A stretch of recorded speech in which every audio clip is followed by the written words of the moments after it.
about another bailout splurge. The leaders of France and Germany saying they are ready to pump more cash into troubled banks, and Belgium nationalizing one of its banks. And that has Wall Street cheering. It's got my first guest jeering. Congressman Ron Paul says forget the Occupy Wall Street protests.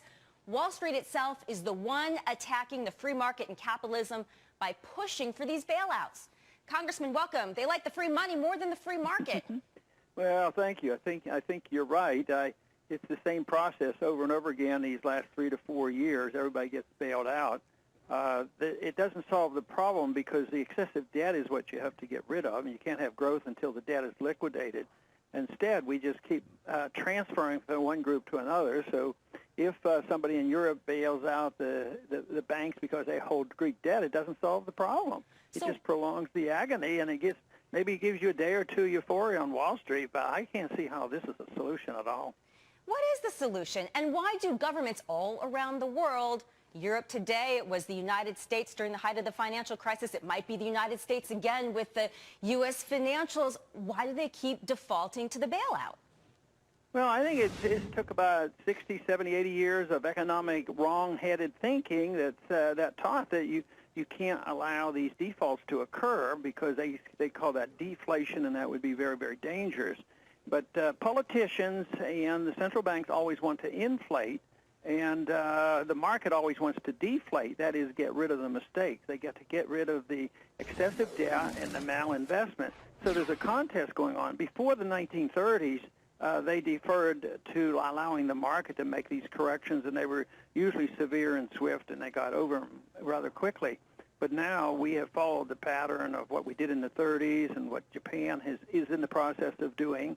But I think it's a consequence of faulty thinking, and this whole idea. See, Keynesian teaches that if you're having trouble, it's only because the people aren't spending enough money. But can you imagine, depending on the consumer spending more money to get us out of this mess, when the consumers are in over their head and they might not have a job, they're losing their houses, and they might lose their job next week, and the solution is more spending. This is what the Paul Krugmans want to do. It cannot work. Speaking of Paul Krugman, a Nobel Prize-winning economist, the Nobel Prize for Economics this time around, interestingly enough, went to two economists whose research showed that people aren't stupid. They understand, Congressman, that stimulus spending ultimately results in increased inflation and further indebted countries. Average, everyday people get this. Why doesn't Wall Street?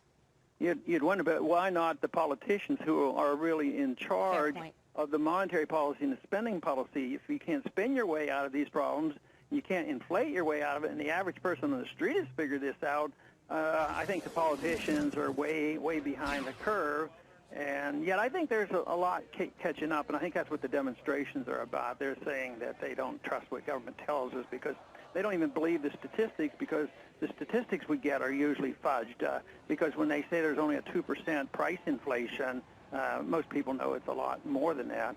And, you know, if you calculated unemployment the old-fashioned way, like they did in the Depression, it's over 20%. And you just can't fool the people like that and say, oh, it's okay, the inflation's not that bad, and just keep spending money, and we'll keep borrowing money, and everything's going to be okay. People have figured this out, that they don't trust the people saying those kind of things.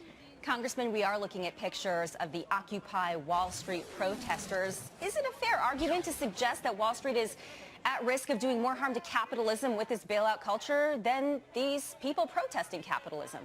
Oh, yeah. But it's probably a mixed bag, because some of those individuals that are demonstrating are against profits and companies. And I do a lot of criticism of Wall Street and the banks. But I think if people get rich because they are insider traders with the Federal Reserve System or getting contracts from the government, and then they get bailed out when they get into trouble, no wonder people get upset. But if you have a Steve Jobs that is very wealthy because he produced a good product and the people loved the product and he produced a lot of jobs, I think that's entirely different. So I'd like to help sort that out and not blame capitalism and not corporations.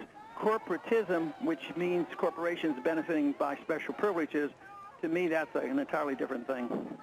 Congressman Ron Paul, many thanks for your time and your insights today.